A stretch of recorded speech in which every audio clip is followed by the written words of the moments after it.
সবশেষে তৈরি হয় গ্লুকোজ, অথবা যদি গ্যালাক্টোজ হয় তাও সমস্যা নাই। যেমন আমরা যদি দুধ খাই তাহলে দুধের মধ্যে ল্যাকটোজ আছে, ওটা ভাঙলে গ্লুকোজ এবং গ্যালাক্টোজ দুটোই পাওয়া যায়। তাহলে আমরা শর্করা, অথবা যদি ফ্রুক্টোজ পাওয়া যায়, ফ্রুক্টোজ এটা অনেক সময় ফলের মধ্যে থাকে, বা আমরা যখন চিনি জাতীয় খাবার খাই চিনিটাকেও ভাঙলে গ্লুকোজ আর ফ্রুক্টোজ পাওয়া যায়। যাই হোক, এই যে তিনটা পদার্থ গ্লুকোজ বা ফ্রুক্টোজ অথবা গ্যালাক্টোজ, শর্করা জাতীয় খাদ্য খাওয়ার ফলে এই যে খাবারগুলো তৈরি হয় এগুলো আমাদের জন্য সরল, এগুলোই আমাদের জন্য খাদ্য সার, এগুলো আমরা শোষণ করে নিতে পারি। আচ্ছা, তারপরে আমরা বলেছি যখন আমরা আমিষ জাতীয় খাবার খাই, মাছ মাংস অথবা দুধ ডিম যাই খাই, তার মধ্যে যেটা প্রোটিন থাকে সেটাকে ভাঙলে সবশেষে যে অ্যামাইনো অ্যাসিড পাই, এটাও হচ্ছে খাদ্য সার, এটাও আমরা শোষণ করে নিতে পারি। কিভাবে নিব এখনই বলবো। আর আমরা যখন স্নেহ জাতীয় কোনো খাবার খাই, তেল ঘি মাখন চর্বি ডালডা এসব তো খাই, আমরা জেনে খাই না জেনে খাই, নানা রকম ভাবে খাই।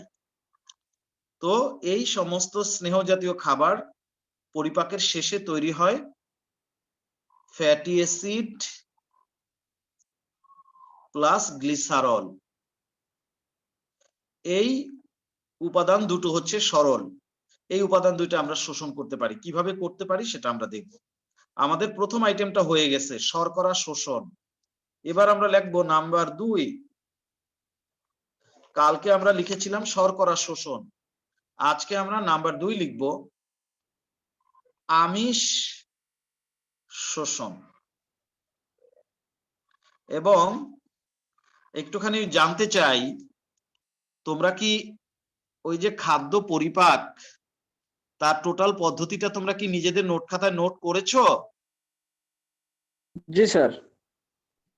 ঠিক আছে, যদি নোট করে থাকো তারপরে এই যে গত ক্লাসে যে এই শোষণ পড়ালাম, শর্করা শোষণ, সেটাও কিন্তু নোট খাতায় নিয়ে আসতে হবে। এনেছো?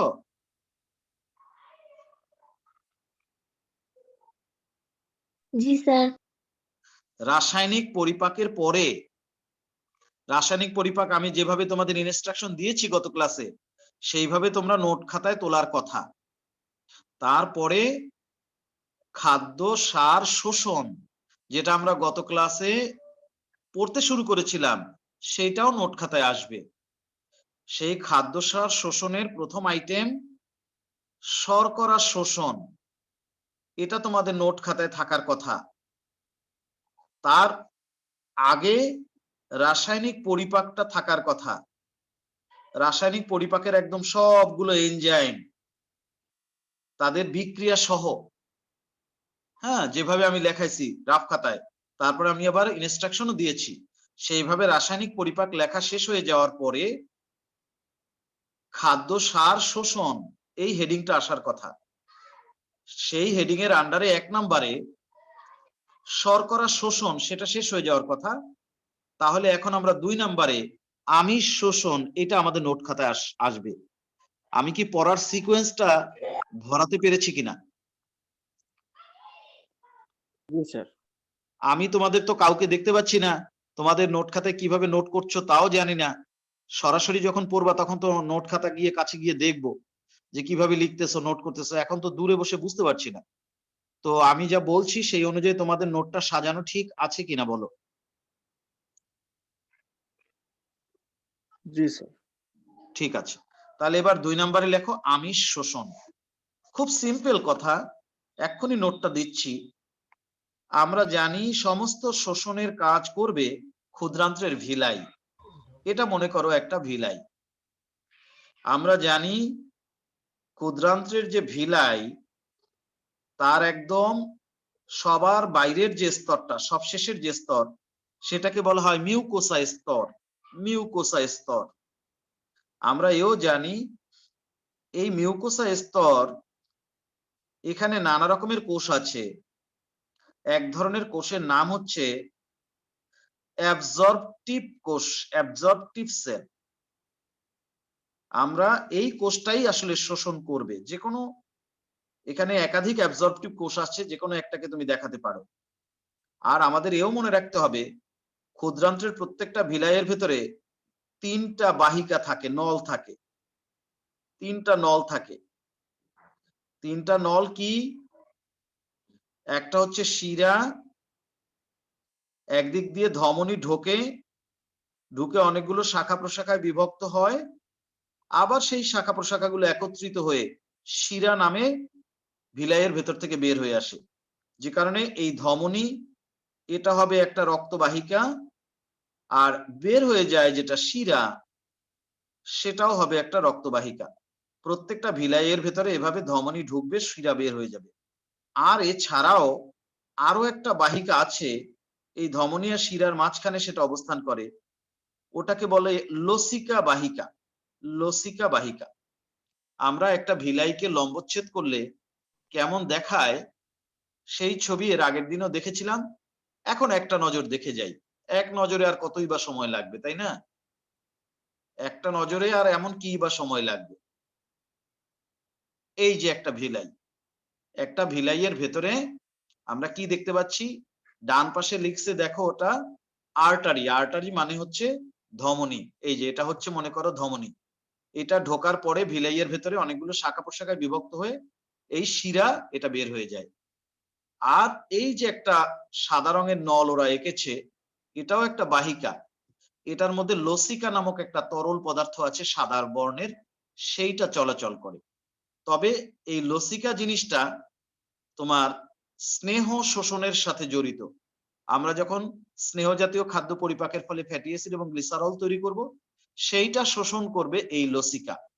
কিন্তু এছাড়া শর্করা জাতীয় খাদ্য পরিপাকের ফলে যে গ্লুকোজ বা ফ্রুক্টোজ বা গ্যালাক্টোজ তৈরি হয়, অথবা আমিষ জাতীয় খাদ্য পরিপাকের ফলে যে ফ্যাটি অ্যামাইনো অ্যাসিড তৈরি হয়, সেইটা কিন্তু শোষণ করে এই ক্ষুদ্রান্ত্রের এই ভিলাইয়ের একদম সবার বাইরের যে মিউকোসা স্তর, এখানে যে অসংখ্য অ্যাবজর্পটিভ কোষ আছে, তারা কিন্তু এই অ্যামাইনো অ্যাসিড বা শর্করা থেকে পাওয়া মনোস্যাকারাইড গুলো শোষণ করে। তাহলে আমরা এখন লিখব, লেখো শর্করা জাতীয় খাদ্য পরিপাকের ফলে প্রাপ্ত অ্যামাইনো অ্যাসিড, সরি সরি শর্করা না, ভুল বলেছি, আমিষ জাতীয় খাদ্য পরিপাকের ফলে, আমিষ জাতীয় খাদ্য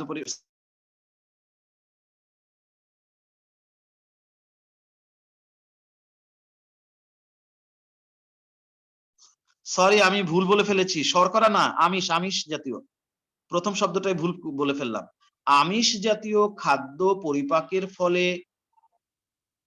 প্রাপ্ত অ্যামাইনো অ্যাসিড, আমিষ জাতীয় খাদ্য পরিপাকের ফলে প্রাপ্ত বা সৃষ্ট, যাই লেখো, অ্যামাইনো অ্যাসিড।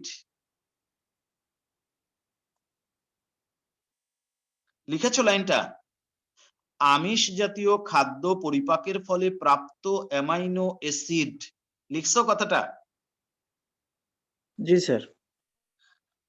ক্ষুদ্রান্ত্রের ভিলাই এর মিউকোসা স্তরে বিদ্যমান অ্যাবজর্পটিভ কোষ কর্তৃক শোষিত হয়। দাঁড়ি, ক্ষুদ্রান্ত্রের ভিলাইয়ের মিউকোসা স্তরে বিদ্যমান অ্যাবজর্পটিভ কোষ কর্তৃক শোষিত হয়। আমিষ জাতীয় খাদ্য পরিপাকের ফলে প্রাপ্ত অ্যামাইনো অ্যাসিড ক্ষুদ্রান্ত্রের ভিলাই এর মিউকোসা স্তরে বিদ্যমান অ্যাবজর্পটিভ কোষ কর্তৃক শোষিত হয়।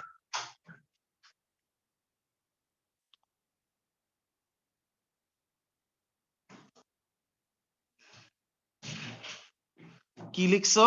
আমিষ জাতীয় খাদ্য পরিপাকের ফলে প্রাপ্ত অ্যামাইনো অ্যাসিড ক্ষুদ্রান্ত্রের ভিলাই এর মিউকোসা স্তরে বিদ্যমান অ্যাবজর্পটিভ কোষ কর্তৃক শোষিত হয়। লাইনটা লিখতে পারছো? জি স্যার। দাঁড়ি, সাথেই লেখো শোষিত অ্যামাইনো অ্যাসিড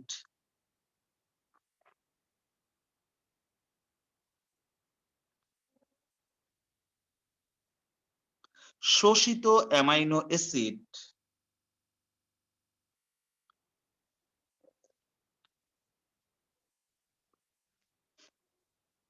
ভিলাই এর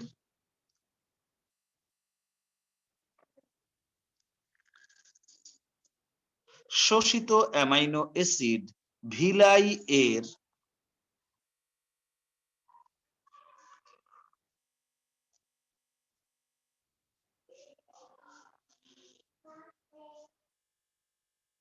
অভ্যন্তরে বিদ্যমান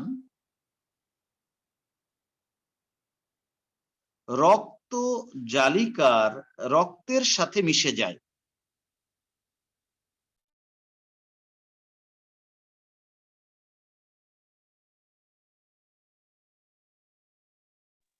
শোষিত অ্যামাইনো অ্যাসিড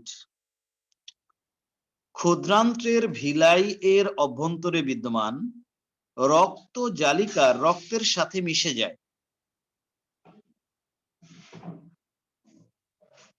শোষিত অ্যামাইনো অ্যাসিড ভিলাই এর অভ্যন্তরে বিদ্যমান রক্ত জালিকার রক্তের সাথে মিশে যায়।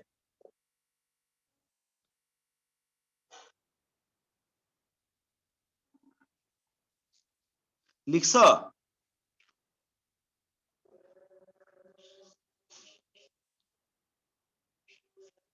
কথা বলো, লিখছো কিনা? জি স্যার। দাঁড়ি অধিকাংশ অ্যামাইনো অ্যাসিড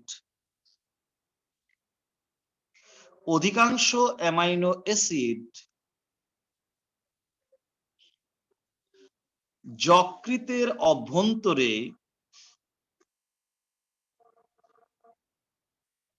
অধিকাংশ অ্যামাইনো অ্যাসিড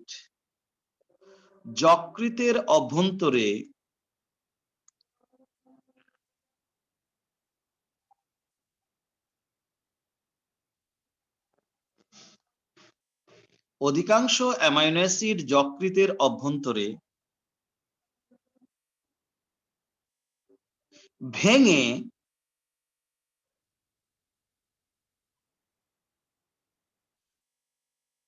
গ্লুকোজ ও ইউরিয়াতে পরিণত হয়। অধিকাংশ অ্যামাইনো অ্যাসিড যকৃতের অভ্যন্তরে ভেঙে গ্লুকোজ ও ইউরিয়াতে পরিণত হয়।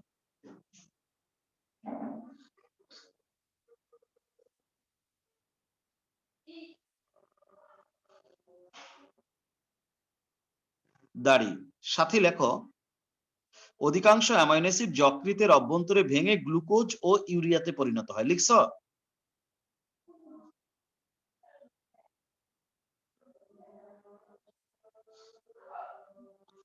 সাথে লেখো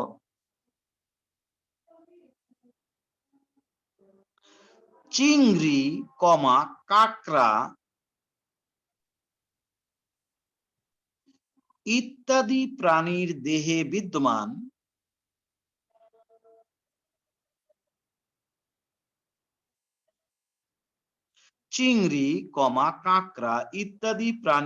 বিদ্যমান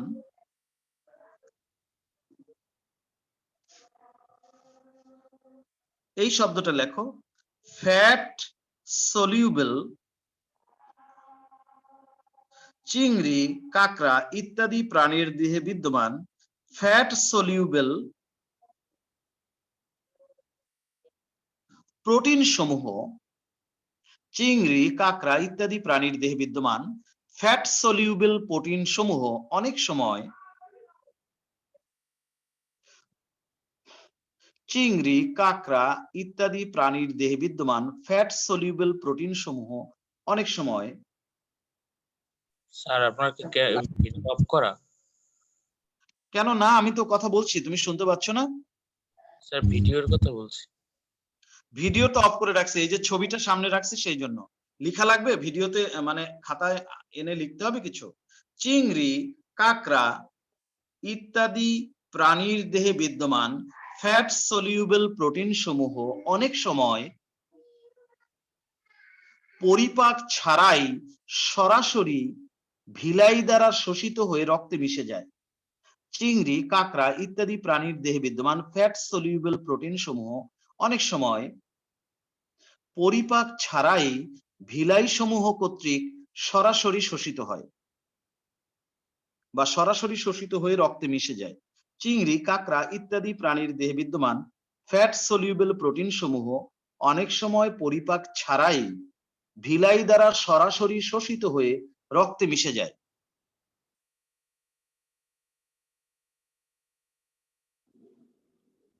তার কারণে এই জন্য আমরা যখন চিংড়ি মাছ বা কাঁকড়া খাই তখন অনেক সময় ওদের দেহে এমন কিছু প্রোটিন আছে, সেই প্রোটিনগুলো ফ্যাট সলিউবল প্রোটিন, ওগুলো পরিপাক ছাড়াই অ্যামাইনো অ্যাসিডে পরিণত হওয়া ছাড়াই ডাইরেক্ট অনেক সময় ক্ষুদ্রান্ত্রের ভিলাই দ্বারা অ্যাবজর্ব হয়ে যায় এবং রক্তের সাথে মিশে যায়। তখন কিন্তু অ্যালার্জির লক্ষণ প্রকাশ পায়, সেই কথাটাই এখন বলবো। এর ফলে অনেক সময় অ্যালার্জির লক্ষণ প্রকাশ পায়। চিংড়ি, কাঁকড়া ইত্যাদি প্রাণীর দেহে বিদ্যমান ফ্যাট সলিউবল প্রোটিন সমূহ অনেক সময় ভিলাই সমূহ কর্তৃক সরাসরি শোষিত হয়ে রক্তে মিশে যায়। এর ফলে অনেক সময় অ্যালার্জির লক্ষণ প্রকাশ পায়। চিংড়ি, কাঁকড়া ইত্যাদি প্রাণীর দেহে বিদ্যমান ফ্যাট সলিউবল প্রোটিন সমূহ অনেক সময় পরিপাক ছাড়াই ভিলাই সমূহ কর্তৃক সরাসরি শোষিত হয়ে রক্তে মিশে যায় এবং এর ফলে অ্যালার্জির লক্ষণ প্রকাশ পায়।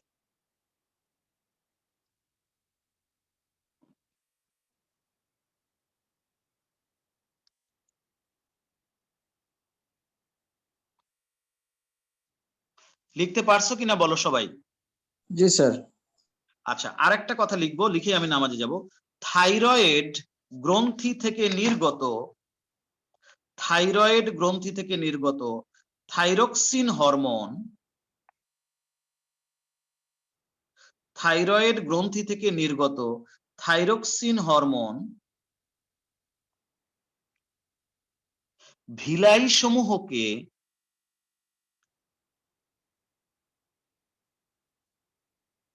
থাইরয়েড গ্রন্থি থেকে নির্গত থাইরক্সিন হরমোন ভিলাই সমূহকে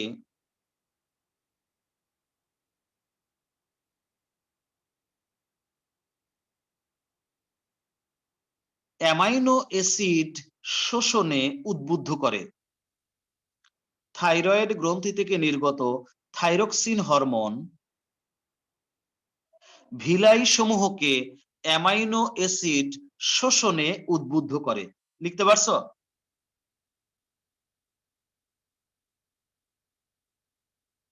বলো জি লিখতে স্যার। পারছো কিনা? আমি নামাজে যাচ্ছি, 5 মিনিটের বিরতি। তোমাদের মধ্যে কেউ একজন যে এটা ভালো লিখতে পেরেছো, পুরোটাই লিখতে পেরেছো কনফিডেন্টলি, সে এটা একবার পড়ো, অন্যরা শুনে যেন মিলিয়ে নিতে পারে। আমি নামাজে গেলাম, 5 মিনিট পরে আসছি।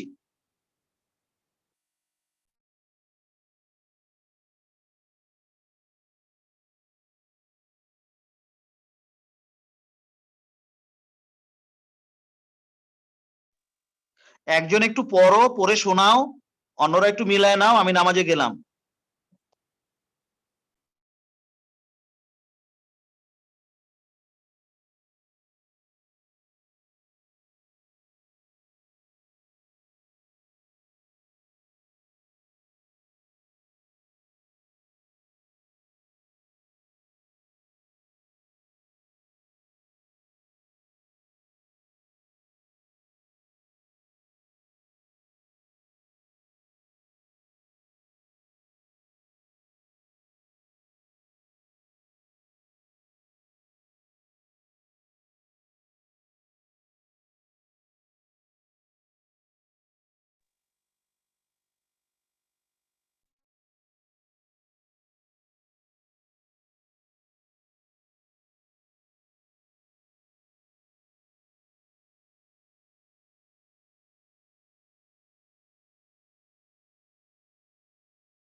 হ্যালো হ্যালো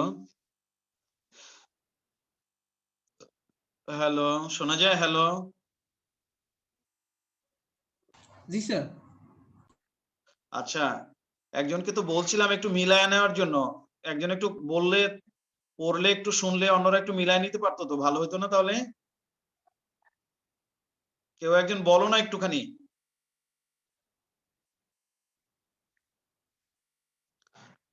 শিফান, সিফাত, তুমি একটু পড়ো তো দেখি কি লিখছো প্রোটিন শোষণটা। শিফান। স্যার আমি লাস্টের 4 লাইন পাইছি, প্রথম দিকে একটু দেরি হয়েছে স্যার। ও, দেরি হয়েছে না? তাহলে কে পাইছো? পুরোটা পাইছো এমন একজন বলো না। রাইহান আর রাজি, জি স্যার, পড়বো? প্রথম থেকে বলো তো সবটা, প্রোটিন শোষণটা বলো না একটু শুনি। স্যার আমিষ শোষণটা বলবো? হ্যাঁ হ্যাঁ, এইমাত্র যেটা লিখলাম। জি স্যার।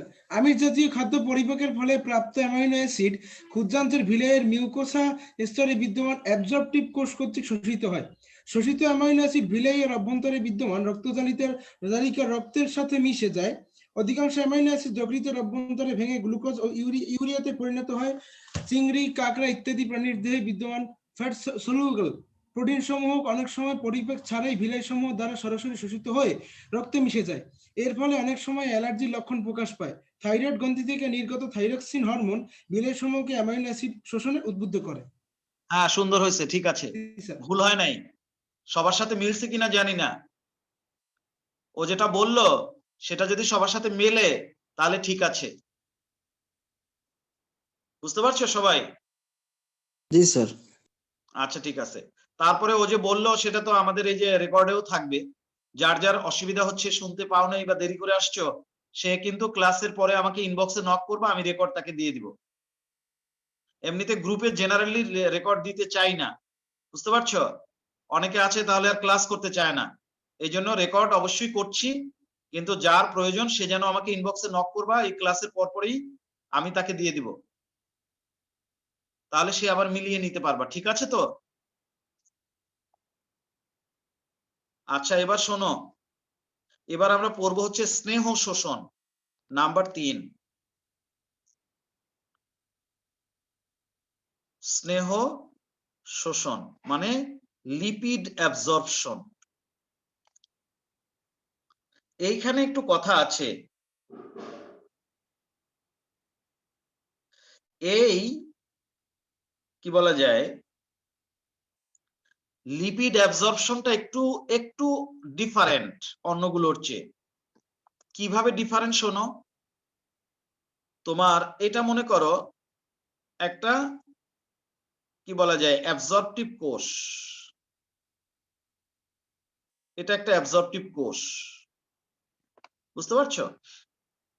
ওই যে ক্ষুদ্রান্ত্রের ভিলাইয়ের গায়ে যে অ্যাবজর্পটিভ কোষ আছে, যাদের কাজ হচ্ছে শোষণ করে নেওয়া, এটা মনে করো সেরকম একটা অ্যাবজর্পটিভ কোষ। এখন আমরা স্নেহ জাতীয় খাবার যখন পরিপাক করি, সেখান থেকে উৎপন্ন হয় কি জানো? প্রথমে কি হয় শোনো, প্রথমে উৎপন্ন হয় এই যে স্নেহটা পিত্তরসের সাথে কাজ করে। স্নেহ বড় বড় অণু যে থাকে সেটা পিত্তরসের সাথে মিশে যায়। পিত্তরস এই স্নেহের বড় বড় অণুকে ছোট ছোট কণায় পরিণত হতে বাধ্য করে, যাকে বলা হয় মিসেল কণা। সেটা তো আমরা আগেই শুনেছি, মিসেল কণা। পরবর্তীতে এই লাইপেজ এনজাইম, লাইপেজ এই মিসেল কণাটাকে ভেঙে ফেলে। বড় বড় স্নেহের টুকরা বা অণু পিত্তরসের কারণে এই যে ছোট ছোট কণায় পরিণত হয় এবং পরিপাক রসের সাথে যে মিশে যেতে বাধ্য হয়, সেই প্রক্রিয়াটাকে বলা হয় ইমালসিফিকেশন। বলেছি এই কথা না বলি নাই? পিত্তরসের কাজের মধ্যে বলেছি, জি বলেছি স্যার। না বলিনি? বলছি না বলিনি? জি বলেছেন স্যার। স্যার। হ্যাঁ, এটা কিন্তু পরীক্ষা অনেক সময় আসে। স্নেহ বা ফ্যাটের বড় বড় অণু যে প্রক্রিয়ায় ভেঙে ক্ষুদ্রাতি ক্ষুদ্র মিসেল কণায় পরিণত হয় পিত্তরসের প্রভাবে আর কি, এবং আন্তরিক রস বা পরিপাক রসের সাথে যে মিশে যেতে বাধ্য হয় এই মিসেল কণাগুলো, সেই প্রক্রিয়াটাকে বলা হয় ইমালসিফিকেশন। আবারও বলি, যে প্রক্রিয়ায় স্নেহের বড় বড় অণু বা ফ্যাটের বড় বড় অণুগুলো ভেঙে ক্ষুদ্রাতি ক্ষুদ্র মিসেল কণায় পরিণত হয় এবং পরিপাক রসের সাথে মিশে যেতে বাধ্য হয়, সেই প্রক্রিয়াকে ইমালসিফিকেশন বলে। এবং এটা ইমালসিফিকেশনের ফলে কি তৈরি হয়? মিসেল কণা তৈরি হয়। এবং এই মিসেল কণা যখন পরিপাক রসের সাথে মিশে যায়, পরিপাক রসের ভেতরে লাইপেজ এনজাইম থাকে, লাইপেজ এনজাইম এই মিসেল কণাকে ভেঙে কি তৈরি করে? Fatty acid plus glycerol. Glycerol এবার কি হবে দেখো, এই তো ফ্যাটি অ্যাসিড আর গ্লিসারল আমরা পেলাম। লাইপেজ মিসেল কণাকে মানে লিপিডটাকে ভেঙে ফ্যাটি অ্যাসিড আর গ্লিসারল তৈরি করলো। এই যে অ্যাবজর্পটিভ কোষ, ও কি করে? এই ফ্যাটি অ্যাসিড এবং গ্লিসারল এই দুইটাকে আলাদা আলাদা ভাবে শোষণ করে। বুঝতে পারছো? লাইপেজ এনজাইম মিসেল কণাকে ভেঙে যে ফ্যাটি অ্যাসিড এবং গ্লিসারল তৈরি করে, এই অ্যাবজর্পটিভ কোষ সেই ফ্যাটি অ্যাসিড এবং গ্লিসারলকে আলাদা আলাদা ভাবে শোষণ করে। ধরো এই শোষণ করলো, এটা হচ্ছে ফ্যাটি অ্যাসিড আর এটা হচ্ছে মনে করো গ্লিসারল। এই অ্যাবজর্পটিভ কোষের মধ্যে ঢোকার পরে এই ফ্যাটি অ্যাসিড আর গ্লিসারল দুজনে আবার পুনরায় জোড়া লাগে। তাহলে কি হয়? ফ্যাটি অ্যাসিড আর গ্লিসারল যদি পুনরায় জোড়া লাগে তাহলে আবার একটা লিপিডের অণু তৈরি হয়। এখানে হয় নাকি হয় না? হয় স্যার। হয়তো, কারণ ফ্যাটি অ্যাসিড আর গ্লিসারল মিশলে তো লিপিড হবে, এটা তো আমরা জানি। লিপিডকে ভাঙলে যেমন ফ্যাটি অ্যাসিড আর গ্লিসারল পাওয়া যায়, ঠিক তেমনি ফ্যাটি অ্যাসিড আর গ্লিসারলকে একত্রিত করলে আবার লিপিড হয়। তাহলে এই কিন্তু একটা সমস্যা হয়ে গেল। এত কষ্ট করে লিপিড ভাঙলাম, ফ্যাটি অ্যাসিড আর স্যার, গ্লিসারল। স্যার যে লিপিড ভাঙছে সেই ধরনের লিপিডই কি তৈরি হয়, না হ্যাঁ ভিন্ন হ্যাঁ, ধরনের হতে পারে? সেই ধরনের লিপিডই তৈরি হয়, তবে এর আকৃতি অনেক ছোট থাকে। বুঝতে পারছো? বাইরে যে লিপিড থাকে তার তুলনায় যে লিপিড কোষের ভেতরে তৈরি হয় সেই অণুগুলো অনেক ছোট থাকে, কিন্তু লিপিড তো লিপিডই, এটা লিপিড আর কিছুই না। এবং শুধু তাই না, মজার বিষয় কি জানো? এই ধরো অ্যাবজর্পটিভ সেল, ফ্যাটি অ্যাসিড হচ্ছে এই আর গ্লিসারল হচ্ছে এই, আলাদা আলাদা ভাবে শোষণ করলো। ফ্যাটি অ্যাসিড এবং গ্লিসারল দুজনকে আলাদা আলাদা শোষণ করলো। কোষের মধ্যে ঢোকার পরে দুজন আবার একত্রিত হয়ে লিপিড কণায় পরিণত হলো। এবং এই সময় এই যে অ্যাবজর্পটিভ কোষ, সে আবার একটা প্রোটিন তৈরি করে। সেই প্রোটিনটা এসে এই লিপিডের অণুটাকে চারদিক দিয়ে ঘিরে ফেলে। এবং এখন কি হলো? ভেতরে প্রোটিন, তার চারপাশে লিপিড, সরি, ভেতরে লিপিড, তার চারপাশে প্রোটিন। ভেতরে ওইটা হচ্ছে লিপিড, তার চারপাশে হচ্ছে প্রোটিন। লিপিডটা কোত্থেকে পেলাম? ফ্যাটি অ্যাসিড আর গ্লিসারল যুক্ত হয়ে তৈরি হলো। আর প্রোটিনটা কোথায় পেলাম? এটা প্রোটিন। আর একদম কেন্দ্রে যেটা আছে ওটা হচ্ছে লিপিড। তাহলে এখন একটা লাইপোপ্রোটিন কণা তৈরি হয়েছে, হয়েছে না হয়নি? এখন একটা লাইপোপ্রোটিন কণা তৈরি হয়েছে, কারণ তার ভেতরে লিপিড, চারপাশে প্রোটিন। এই লাইপোপ্রোটিন কণাটার নাম হচ্ছে কাইলোমাইক্রন। কি নাম? কাইলোমাইক্রন। কাইলোমাইক্রন। এরপরে কি হবে দেখো, এইটা হচ্ছে ভিলাইয়ের বহিরাবরণ বা মিউকোসা স্তরে বিদ্যমান অ্যাবজর্পটিভ কোষ। কিন্তু আমরা তো জানি প্রত্যেকটা ভিলাইয়ের ঠিক মাঝখানে লসিকা চলাচলের জন্য একটা নল আছে। একটু আগে যে ছবি দেখছিলা সেখানেও আছে। এটাকে বলে লসিকা বাহিকা। যার ভেতরে লসিকা চলাচল করে তাকে বলে লসিকা বাহিকা। আর এই মনে করো হচ্ছে অ্যাবজর্পটিভ কোষ। অ্যাবজর্পটিভ কোষের ভেতরে এইগুলো মনে করো সেই কাইলোমাইক্রন। এই কাইলোমাইক্রন গুলো ব্যাপন প্রক্রিয়ায় অ্যাবজর্পটিভ কোষ ত্যাগ করে এই লসিকা বাহিকার মধ্যে গিয়ে ঢোকে। প্রত্যেকটা অ্যাবজর্পটিভ কোষের ভেতরে যে কাইলোমাইক্রন নামক লিপিড এবং প্রোটিনের সমাবেশ আছে, লাইপোপ্রোটিন অণু আছে, সেই কাইলোমাইক্রন গুলো অ্যাবজর্পটিভ কোষ ত্যাগ করে লসিকা বাহিকার মধ্যে গিয়ে ঢোকে। এবং যখন অসংখ্য কাইলোমাইক্রন লসিকা বাহিকার মধ্যে ঢোকে তখন এই পুরো লসিকা বাহিকাটা দেখতে দুধের মতো সাদা হয়ে যায়, কারণ এই কাইলোমাইক্রন গুলোর রং ওরকম সাদা। যখন এরকমের লসিকা বাহিকার রং দুধের মতো সাদা হয়ে যায়, তখন সেটার আবার একটা নাম আছে, তখন সেটাকে বলা হয় আর এই প্রোটিন গুলো কোথা থেকে আসছে স্যার? প্রোটিনটা তৈরি করেছে এই অ্যাবজর্পটিভ কোষ। অ্যামাইনো অ্যাসিড জোড়া লাগে স্যার? হ্যাঁ হ্যাঁ, মানে প্রত্যেকটা কোষের কোষের ভিতরে? মধ্যে, হ্যাঁ প্রত্যেকটা কোষের মধ্যেই প্রোটিন আছে, কম বেশি অ্যামাইনো অ্যাসিড আছে, জোড়া লাগলেই প্রোটিন হয়ে যায়। প্রত্যেকটা কোষের মধ্যে রাইবোজোম আছে, রাইবোজোমের মধ্যে যদি তোমার কি বলা যায় ওই যে আরএনএ ঢুকে পড়ে, তখন সেই প্রোটিন তৈরি করতে পারে সে ট্রান্সলেশন প্রক্রিয়ার মাধ্যমে। প্রত্যেকটা কোষের মধ্যে অ্যামাইনো অ্যাসিড জোড়া লাগিয়ে লাগিয়ে প্রোটিন তৈরি করার একটা মেকানিজম আছে, প্রত্যেকটা কোষের মধ্যে আছে। সেই প্রোটিন এসে এই লিপিডটাকে চারপাশ দিয়ে ঘিরে ফেলে, মাঝখানে থাকে লিপিড, চারপাশে থাকে প্রোটিন, নাম হয় কাইলোমাইক্রন। আমাদের প্রত্যেকটা কোষের মধ্যে প্রোটিন আছে, প্রোটিন ছাড়া কোনো কোষ বাঁচতে পারবে না। এই জন্য প্রোটিনকে বলা হয় জীবনের ভাষা। প্রোটিনকে কি বলে? Language of life. প্রোটিনকে কি বলে বলো? জীবনের ভাষা বা ল্যাঙ্গুয়েজ অফ লাইফ। হ্যাঁ, এটা মনে রাখতে হবে। তো যাই হোক, এইভাবে কাইলোমাইক্রন গুলো যখন অ্যাবজর্পটিভ কোষ ত্যাগ করে লসিকা বাহিকার মধ্যে গিয়ে ঢোকে, তখন লসিকা বাহিকার রং একদম সাদা হয়ে যায়।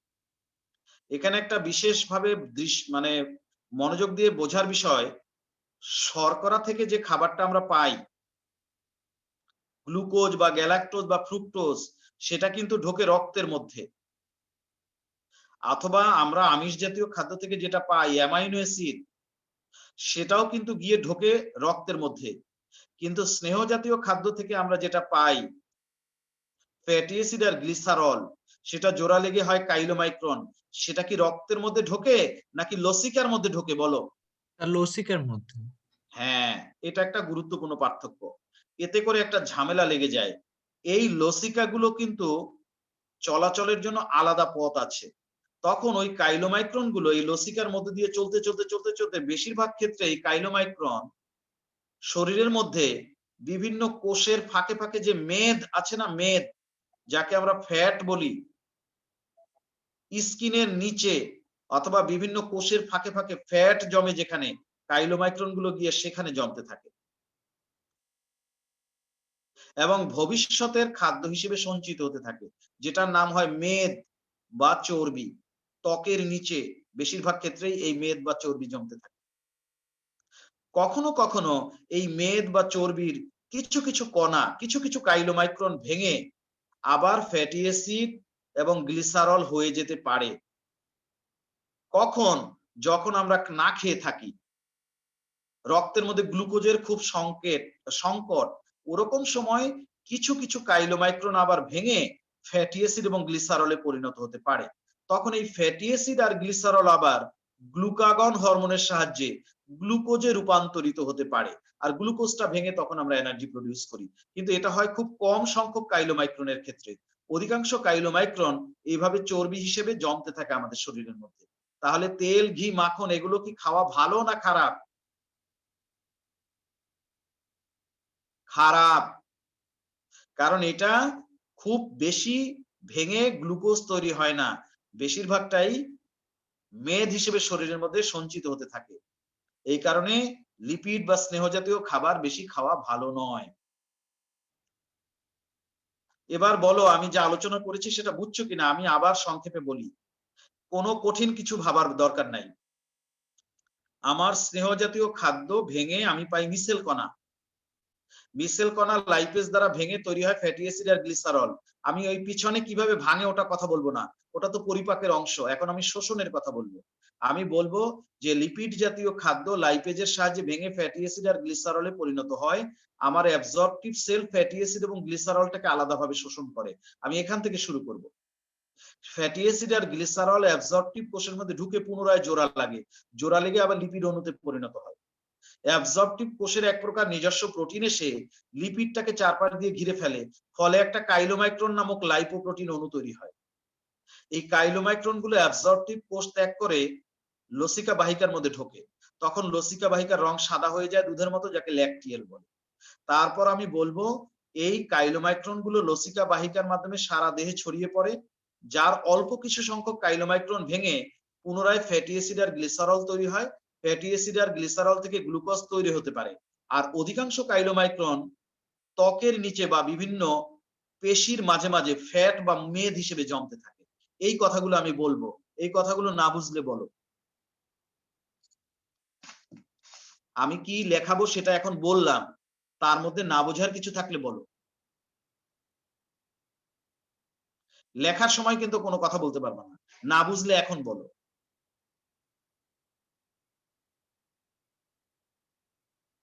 তাহলে সবাই বুঝছো বলে ধরে নিলাম, যেহেতু কেউ কোনো আপত্তি করনি। তাহলে লেখো, স্নেহ জাতীয় খাদ্য পরিপাকের ফলে প্রাপ্ত ফ্যাটি অ্যাসিড ও গ্লিসারল, স্নেহ জাতীয় খাদ্য পরিপাকের ফলে প্রাপ্ত ফ্যাটি অ্যাসিড ও গ্লিসারল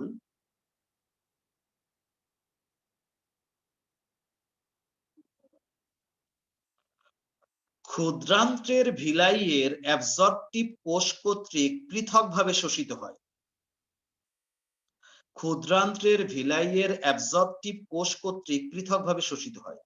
স্নেহ জাতীয় খাদ্য পরিপাকের ফলে প্রাপ্ত ফ্যাটি অ্যাসিড ও গ্লিসারল ক্ষুদ্রান্ত্রের ভিলাইয়ের অ্যাবজর্পটিভ কোষ কর্তৃক পৃথকভাবে শোষিত হয়।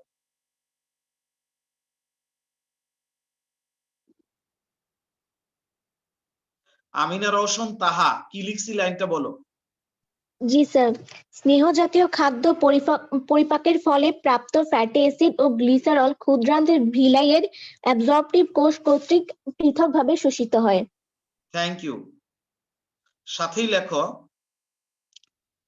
অ্যাবজর্পটিভ কোষে প্রবেশের পর ফ্যাটি অ্যাসিড ও গ্লিসারল,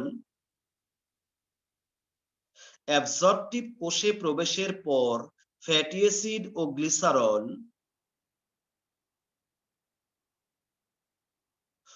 পুনরায় পরস্পর যুক্ত হয়ে লিপিড কণায় পরিণত হয়। পুনরায় পরস্পর যুক্ত হয়ে লিপিড অণুতে পরিণত হয়। অ্যাবজর্পটিভ কোষে প্রবেশের পর ফ্যাটি অ্যাসিড ও গ্লিসারল পুনরায় পরস্পর যুক্ত হয়ে লিপিড অণুতে পরিণত হয়। স্নেহ জাতীয় খাদ্য পরিপাকের ফলে প্রাপ্ত ফ্যাটি অ্যাসিড ও গ্লিসারল ক্ষুদ্রান্ত্রের ভিলাইয়ের অ্যাবজর্পটিভ কোষ কর্তৃক পৃথকভাবে শোষিত হয়। অ্যাবজর্পটিভ কোষে প্রবেশের পর ফ্যাটি অ্যাসিড ও গ্লিসারল পুনরায় পরস্পর যুক্ত হয়ে লিপিড অণুতে পরিণত হয়। লিখছো কিনা বলো। জি স্যার। জি স্যার, লিখেছি। সাথেই লেখো, অ্যাবজর্পটিভ কোষ থেকে উৎপন্ন এক প্রকার প্রোটিন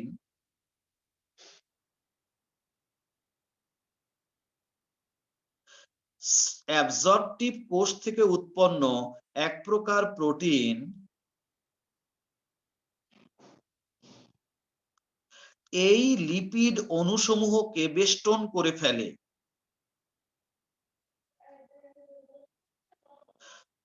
অ্যাবজর্পটিভ কোষ থেকে উৎপন্ন এক প্রকার প্রোটিন এই লিপিড অণুসমূহকে বেষ্টন করে ফেলে এবং তখন তাদেরকে কাইলোমাইক্রন বলে।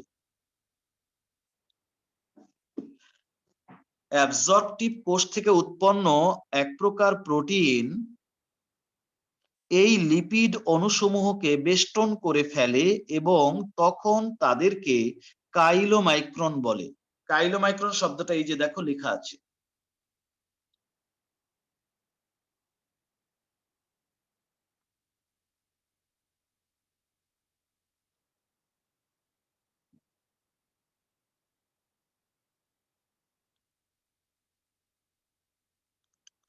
সাথেই লেখো, স্যার CHY হইবে। সিএইচ হবে, দেখছো? হ্যাঁ জি স্যার সিএইচওয়াই হবে। CHY। হ্যাঁ ঠিক আছে, ঠিক আছে, সিএইচওয়াই হবে, ঠিক আছে, থ্যাংক ইউ। তখন তাদেরকে কাইলোমাইক্রন বলে।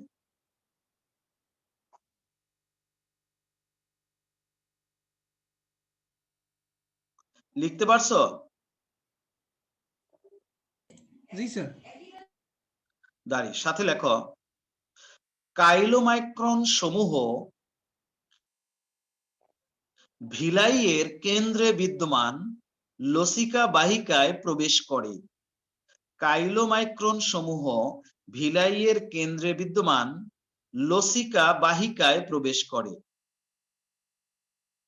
কাইলোমাইক্রন সমূহ ভিলাইয়ের কেন্দ্রে বিদ্যমান লসিকা বাহিকায় প্রবেশ করে।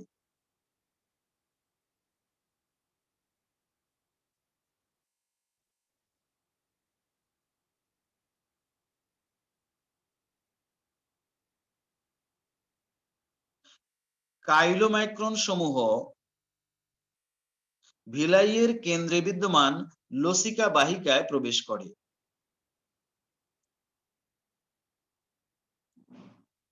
এবং এই প্রক্রিয়াকে, এই শব্দটা লেখো, এক্সোসাইটোসিস বলে।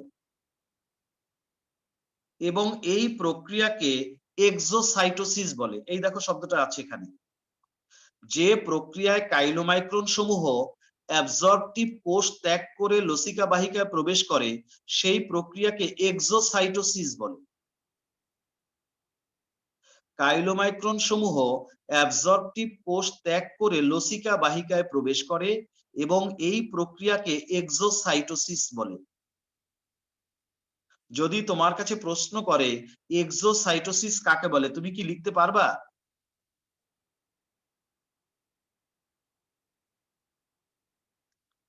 লামিসা বলো এক্সোসাইটোসিস কাকে বলে? তোমাকে জ্ঞানমূলক প্রশ্ন করা হলো 1 নম্বরের। এক্সোসাইটোসিস কাকে বলে উত্তর দাও লামিসা। যে প্রক্রিয়ায় কাইলোমাইক্রন সমূহ ভিলাইয়ের কেন্দ্রে বিদ্যমান লসিকা বাহিকায় প্রবেশ করে তাকে এক্সোসাইটোসিস বলে। সুন্দর হয়েছে, তবে আরেকটু আমি একটু অ্যাড করি।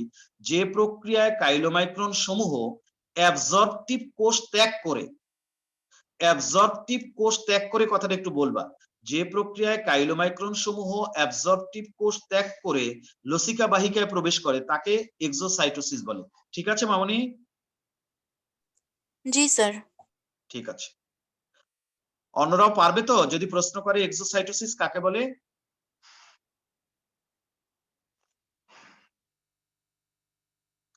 অবশ্যই পারবে। আচ্ছা, দাঁড়ি সাথে লেখো যখন অসংখ্য কাইলোমাইক্রন অণু লসিকা বাহিকায় প্রবেশ করে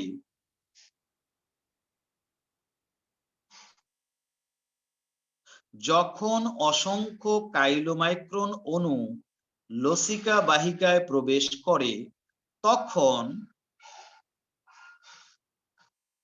লসিকা বাহিকার রং দুধের মতো সাদা হয়ে যায় এবং একে ল্যাকটিয়েল বলে বা তাকে ল্যাকটিয়েল বলে।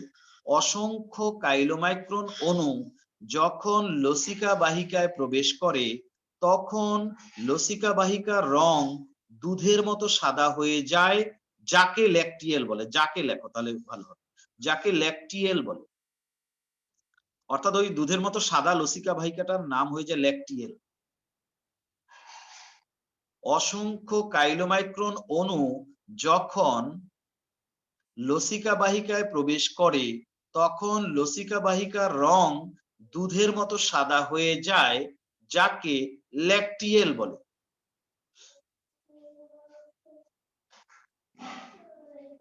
অনিমা বলো, অনিমা ল্যাকটিয়েল কাকে বলে? স্যার, অসংখ্য কাইলোমাইক্রন অণু লসিকা বাহিকায় প্রবেশ করে তখন লসিকা বাহিকার রং দুধের মতো সাদা হয়ে যায়, একে ল্যাকটিয়েল বলে। আচ্ছা ঠিক আছে। যখন অসংখ্য কাইলোমাইক্রন অণু লসিকা বাহিকায় প্রবেশ করে তখন লসিকা বাহিকার রং দুধের মতো সাদা হয়ে যায়, যাকে ল্যাকটিয়েল বলে। ইনশাআল্লাহ পারবো সবাই, তাই না? জি স্যার। সাথে লেখো লসিকার মাধ্যমে কাইলোমাইক্রন সমূহ সারা দেহে ছড়িয়ে পড়ে। লসিকার মাধ্যমে কাইলোমাইক্রন সমূহ সারা দেহে ছড়িয়ে পড়ে। বারবার লসিকা কথাটা বলছি, কিন্তু লসিকার কোনো সংজ্ঞা আমি দিতে পারছি না, এ কারণে যে রক্ত চ্যাপ্টার যখন পড়বো তখন বলবো। লসিকা এক ধরনের সাদা বর্ণের তরল পদার্থ, যা কয়েকটা উপায়ে উৎপন্ন হয়। কিরকম? আমাদের দেহের মধ্যে বিভিন্ন জায়গায় কতগুলো গ্ল্যান্ড আছে, গ্রন্থি আছে, যেমন আমাদের দুই হাতের বগলের নিচে, দুই পায়ের এই যে সংযোগস্থল যেটা, এই সব জায়গাতে আমাদের, এবং এই বুকের চারপাশে এই সব জায়গায় কতগুলো টিস্যু আছে, যেখান থেকে সাদা রঙের একটা তরল পদার্থ বের হয়। ওই তরলটার নাম হচ্ছে লসিকা। এছাড়াও অনেক লসিকা তৈরির আরো অনেক উপায় আছে। প্রত্যেকটা কোষ, হ্যাঁ, আমাদের যে পেশির কোষ বা অস্থির কোষ, হ্যাঁ, অথবা যকৃতের কোষ বা ফুসফুসের কোষ, এই কোষগুলো দিয়েও এক ধরনের তরল পদার্থ বাইরে বের হয়ে আসে। প্রত্যেকটা কোষের মধ্যে একটা রস থাকে, যাকে কোষ রস বলে। সেই কোষ রসের কিছু অংশ চুয়ে চুয়ে বাইরে বের হয়ে আসে, কোষ মেমব্রেন ভেদ করে, এবং বের হয়ে এসে কোষের ফাঁকে ফাঁকে চলাচল করতে থাকে, ওটাকেও লসিকা বলে। আবার আমাদের এই যে শিরা বা ধমনীর মধ্যে যে রক্ত চলে, সেই রক্তের ভেতরে যে একটা রস আছে, যাকে বলা হয় রক্ত রস বা প্লাজমা, সেই রক্ত রসেরও কিছুটা অংশ অনেক সময় শিরা বা ধমনীর আবরণ ভেদ করে চুয়ে চুয়ে বাইরে বের হয়ে আসে, ওটাকেও লসিকা বলে। বুঝতে পারছো বিষয়টা? এরকম ভাবে লসিকা জিনিসটা আমাদের দেহের মধ্যে প্রচুর পরিমাণে আছে। একজন পূর্ণবয়স্ক ব্যক্তির দেহে প্রায় 10 থেকে 12 লিটার লসিকা থাকে, তুমি চিন্তাও করতে পারবা না। 10 থেকে 12 লিটার হচ্ছে লসিকা আমাদের শরীরের মধ্যে থাকে। তোমার শরীরে কোনো একটা জায়গায় একটুখানি চামড়ায় বা কোথাও আঘাত করো, দেখবে এরকম ফুলে উঠছে, হ্যাঁ, পানি জমে যায়, ছিদ্র করে দিলে একটা তরল পানি বের হয়ে আসে। দেখছো কখনো? না দেখো নাই? ফোসকা পরে যখন, দেখছো না দেখো নাই? দেখছি স্যার। ওইটাই লসিকা, ওটাই লসিকা। তো যাই হোক, এখন ওই কথায় পরে যাব। এখন কি লিখলাম? কাইলোমাইক্রন সমূহ লসিকার মাধ্যমে সারা দেহে ছড়িয়ে পড়ে। লিখছো কিনা? জি স্যার। দাঁড়িয়ে সাথেই লেখো, অল্প কিছু সংখ্যক কাইলোমাইক্রন, অল্প কিছু সংখ্যক কাইলোমাইক্রন ভেঙে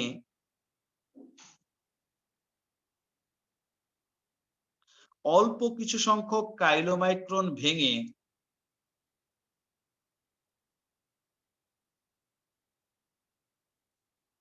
গ্লুকোজে পরিণত হয়, এবং অধিকাংশ কাইলোমাইক্রন, অল্প কিছু সংখ্যক কাইলোমাইক্রন ভেঙে গ্লুকোজে পরিণত হয়, এবং অধিকাংশ কাইলোমাইক্রন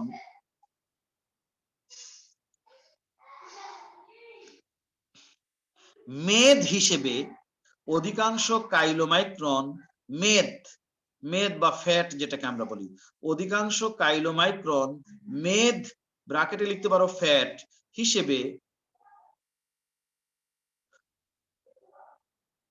অধিকাংশ কাইলোমাইক্রন মেদ হিসেবে ত্বকের নিচে এবং বিভিন্ন অঙ্গ প্রত্যঙ্গে সঞ্চিত হতে থাকে। অধিকাংশ কাইলোমাইক্রন মেদ হিসেবে ত্বকের নিচে এবং বিভিন্ন অঙ্গ প্রত্যঙ্গে সঞ্চিত হতে থাকে। অধিকাংশ কাইলোমাইক্রন মেদ হিসেবে ত্বকের নিচে এবং দেহের বিভিন্ন অঙ্গ প্রত্যঙ্গে সঞ্চিত হতে থাকে। অল্প কিছু সংখ্যক কাইলোমাইক্রন ভেঙে গ্লুকোজে পরিণত হয়, এবং অধিকাংশ কাইলোমাইক্রন মেদ হিসেবে ত্বকের নিচে এবং দেহের বিভিন্ন অঙ্গ প্রত্যঙ্গে সঞ্চিত হতে থাকে। অল্প কিছু সংখ্যক কাইলোমাইক্রন ভেঙে শক্তি তৈরি হয়, এবং অধিকাংশ কাইলোমাইক্রন মেদ হিসেবে ত্বকের নিচে এবং দেহের বিভিন্ন অঙ্গ প্রত্যঙ্গে সঞ্চিত হতে থাকে। লিখছো কিনা বলো? জি স্যার। তাহলে আমাদের শোষণ শেষ। কি শেষ? বলো কি শেষ? শোষণ। শোষণ। খাদ্য সার শোষণ শেষ। আচ্ছা, এবার একটা ছোট্ট শর্ট নোট লিখাবো। নিচে একটা স্টার চিহ্ন দাও। নোট খাতায় কিন্তু যাচ্ছে, সব নোট খাতায় যাচ্ছে তো নাকি? জি স্যার। ঠিক আছে, এবার লেখো একটা মজার জিনিস। এই শোনো না, এই যে ধরো পাকস্থলী না, এই পাকস্থলীর মধ্যে বসে তুমি খাবার হজম করো। মনে করো একটা মাছ, তার ভুঁড়ি তুমি খেয়ে ফেললা। ইলিশ মাছের ভুঁড়ি তো আমরা অনেক সময় পছন্দ করে খাই, আমার তো খুব মজা লাগে। তোমরা খাও নাকি? অনেক সময় হ্যাঁ, মাছের ভুঁড়ি, হ্যাঁ খাই, আমার খুব ভালো লাগে। অনেকে আবার দেখা যায় গরু বা খাসি এগুলোর ভুঁড়িও খায়। আগে মানুষ কম খেত, এখন মজা পেয়ে গেছে না, এখন সবাই খায়। আগে এগুলো গরিবে খাইতো, তখন বড় লোকে নাক সিটকাতো, এখন বড় লোকে বেশি খায়। বুঝতে পারছো? গরিবে আর ভাগেও পায় না, দাম বেড়ে গেছে না, এখন গরিবে আর খাইতে পারে না। তো যাই হোক, এখন মনে করো তুমি এই যে ভুঁড়ি, যত ভুঁড়ি খাও, ভুঁড়ি তো আর কিছুই নয়, ভুঁড়িটা তো একটা পাকস্থলী মাত্র। তো পাকস্থলী তুমি খাও, তোমার পাকস্থলীর মধ্যে বসে আরেকজনের পাকস্থলী তুমি ডাইজেস্ট করে ফেলো, তাই না? আরেকজনের পাকস্থলী মানে সেটা প্রোটিন। কি দিয়ে ডাইজেস্ট করো? Pepsin, trypsin, chymotrypsin, কার্বক্সিপেপটাইডেস, tripeptidase, dipeptidase, collagenase, এরকম কত এনজাইম আছে তোমার, জিলাটিনেস, সেগুলো দিয়ে সমস্ত প্রোটিন তুমি ডাইজেস্ট করে ফেলো। কিন্তু ওই যে প্রোটিন পরিপাককারী এনজাইম সমূহ তোমার পাকস্থলীটাকে কেন ডাইজেস্ট করে ফেলে না? পাকস্থলীর ভেতরে বসে খাবার পরিপাক হয়, প্রোটিন জাতীয় খাবার পরিপাক হয়, কিন্তু তোমার পাকস্থলীটাও তো একটা প্রোটিনের একটা আবরণ মাত্র। তাহলে ওই এনজাইম তোমার পাকস্থলীটাকেও তো গলিয়ে দিতে পারে, সেটা কেন দেয় না? এই প্রশ্নটার উত্তর আমরা লিখবো এখন। নিচে স্টার চিহ্ন দিয়ে লেখো, পাকস্থলীর অভ্যন্তরে, স্টার চিহ্ন দিয়ে লেখো, পাকস্থলীর অভ্যন্তরে খাদ্য পরিপাক হলেও পাকস্থলী নিজেই কেন পরিপাক হয়ে যায় না? এটা হচ্ছে প্রশ্ন। প্রশ্নবোধক চিহ্ন দাও। পাকস্থলীর অভ্যন্তরে খাদ্য পরিপাক হলেও পাকস্থলী নিজেই কেন পরিপাক হয়ে যায় না? প্রশ্নবোধক চিহ্ন দাও, তার মানে এটা একটা প্রশ্ন। নিচে লেখো উত্তর। পাকস্থলীর অভ্যন্তরে খাদ্য পরিপাক হলেও পাকস্থলী নিজেই কেন পরিপাক হয়ে যায় না? এই প্রশ্নটা প্রায়ই আসে। এখন হয়তো উত্তর অনেকেই জানো, তারপরও আমি আমার মতো করে একটু বলি। প্রথম কথা হচ্ছে কেন পরিপাক হয়ে যায় না? এর দুটো কারণ হচ্ছে, ধরো এই পাকস্থলীর যে ওয়াল, এই যে পাকস্থলীর ওয়াল, বলো তো কয় স্তর বিশিষ্ট পাকস্থলীর ওয়াল? আমি তো ভুলে গেছি। এই পাকস্থলীর ওয়াল যেন কয় স্তর বিশিষ্ট? আমি তো ভুলে গেছি। 5 স্যার। হ্যাঁ, সবার বাইরে সেরোসা, তারপরে পেশি স্তর, তারপরে সাবমিউকোসা, তারপরে মাসকুলারিস মিউকোসা, আর সবার বাইরে কি? মিউকোসা। 5 স্তর বিশিষ্ট। হ্যাঁ ঠিক আছে। এখন পরিপাক এনজাইম গুলো বের হয় এই মিউকোসা স্তর থেকে। মিউকোসা স্তরের এখানে পরিপাক এনজাইম উৎপাদনকারী কোষ আছে। আচ্ছা, এখন কথা হচ্ছে যে পরিপাককারী এনজাইমটা উৎপন্ন হয়, ধরো পেপসিন অথবা ট্রিপসিন, এদের কাজ কি? প্রোটিনটাকে ডাইজেস্ট করে ফেলা।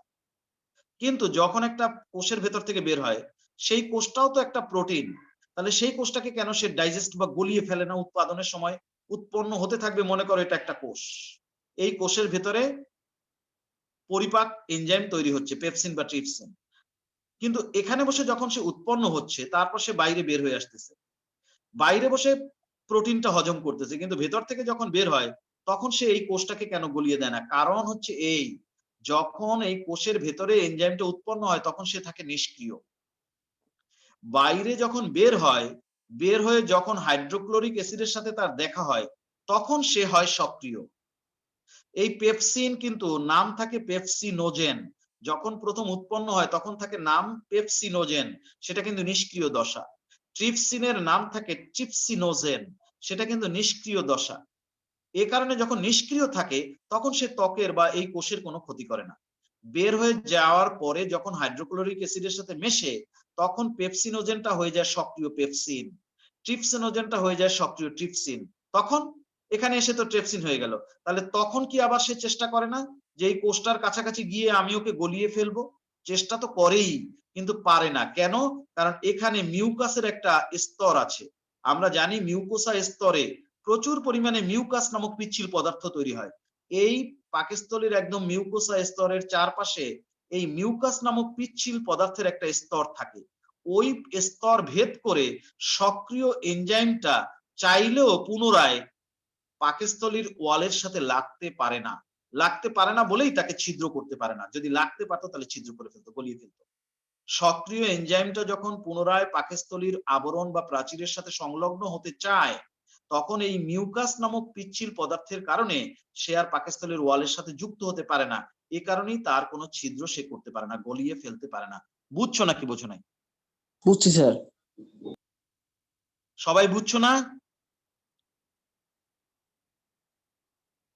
এই কথা বলো, বুঝছো? না বুঝলে আবার বলবো। বুঝছি স্যার। সোজা জিনিস, সোজা জিনিস। লেখো উত্তর, নিচে লেখো উত্তর। লেখো প্রোটিন পরিপাককারী এনজাইম সমূহ যখন প্রোটিন পরিপাককারী এনজাইম সমূহ যখন মিউকোসা স্তর থেকে উৎপন্ন হতে থাকে,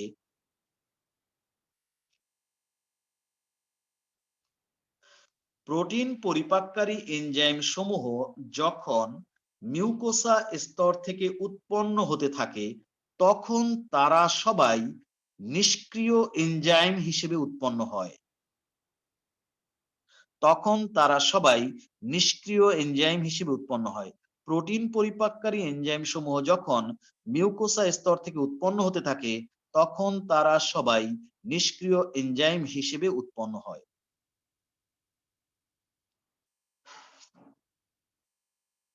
প্রোটিন পরিপাককারী এনজাইম সমূহ যখন মিউকোসা স্তর থেকে উৎপন্ন হতে থাকে, তখন তারা সবাই নিষ্ক্রিয় এনজাইম হিসেবে উৎপন্ন হয়।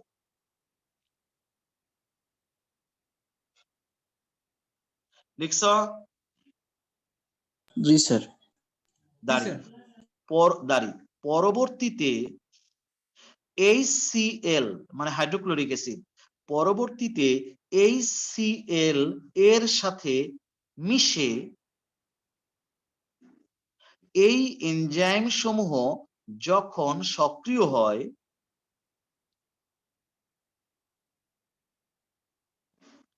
পরবর্তীতে হাইড্রোক্লোরিক অ্যাসিডের সাথে মিশে এই এনজাইম সমূহ যখন সক্রিয় হয়, তখন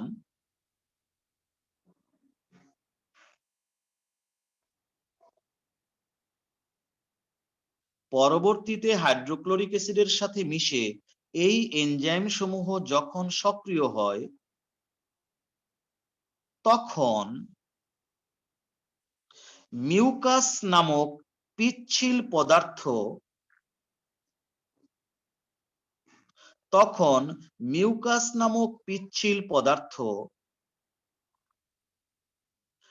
মিউকোসা স্তরের বাইরে বিদ্যমান থাকে বলে, তখন মিউকাস নামক পিচ্ছিল পদার্থ মিউকোসা স্তরের বাইরে বিদ্যমান থাকে বলে,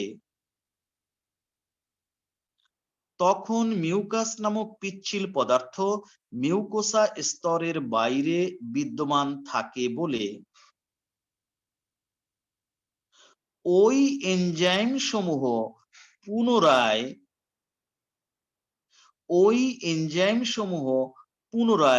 মিউকোসা স্তরের সাথে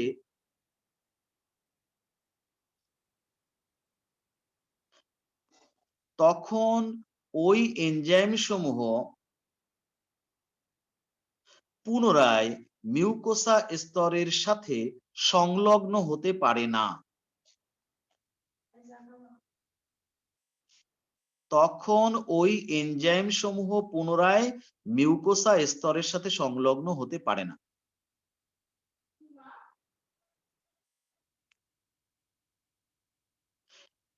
এই এনজাইম সমূহ যখন হাইড্রোক্লোরিক অ্যাসিডের সাথে যুক্ত হয়ে সক্রিয় হয়, তখন মিউকোসা স্তরের বাইরে মিউকাস নামক পিচ্ছিল পদার্থ বিদ্যমান থাকায় ওই এনজাইম সমূহ পুনরায় মিউকোসা স্তরের সাথে সংলগ্ন হতে পারে না।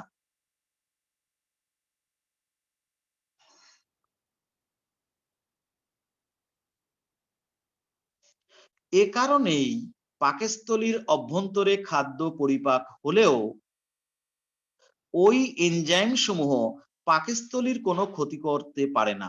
এ কারণেই পাকস্থলীর অভ্যন্তরে খাদ্য পরিপাক হলেও ওই এনজাইম সমূহ পাকস্থলীর কোনো ক্ষতি করতে পারে না। এই কারণেই পাকস্থলীর অভ্যন্তরে খাদ্য পরিপাক হলেও ওই এনজাইম সমূহ পাকস্থলীর কোনো ক্ষতি করতে পারে না। লিখছ?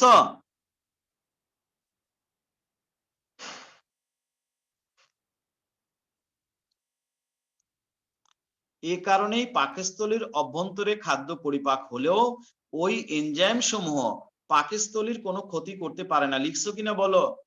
জি স্যার। জি স্যার। সুমাইয়া সোয়া তুমি যেটুকু লিখছো সেটা একটু পড়ে শোনাও।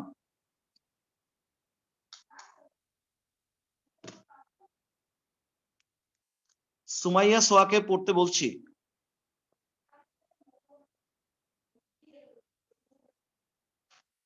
কথা বলো না কেন? সুমাইয়া সোয়া শুনতে পাচ্ছ না?